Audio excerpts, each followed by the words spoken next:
जात प्रमाणपत्रावरून आंबेडकरांनी नवनीत राणा यांच्यावर टीका केलेली आहे। राणांचं जात प्रमाणपत्र म्हणजे फ्रॉड आहे असा प्रकाश आंबेडकर म्हणतात। राणांनी जेलमध्ये जाण्याची तयारी ठेवावी असंही प्रकाश आंबेडकरांचं म्हणणं आहे। तर प्रकाश आंबेडकर वडिलांसारखे असल्याचं रवी राणा यांचं म्हणणं आहे। जात प्रमाणपत्राचा निर्णय कोर्ट घेईलच असं देखील राणा म्हणतात।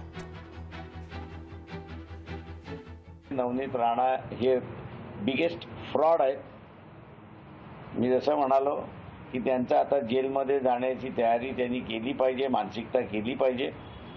जर का केस आम्ही कोणी दाखल केलेली नाही, त्यांनी जी कागदपत्र सगळी दिलेली आहेत ती सगळी फ्रॉड आहेत आणि 420 अन गव्हर्नमेंट फ्रॉडुलंट पेपर निर्माण करणं अशा रीतीचे चार्जेस त्यांच्यावरती लागलेले आहेत।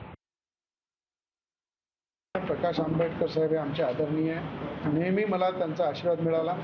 त्यांच्या आशीर्वादानेच पहिल्यांदा मी आमदार झालो आणि मला असं वाटतं की काही आमचं चुकलं असेल, काही अडचणी असतील, त्यांनी आमचा कान पकडून आम्हाला बोलवलं पाहिजे। ते आमच्या वडिलांसारखे आहे आणि सांगायला पाहिजे काय चुकलं।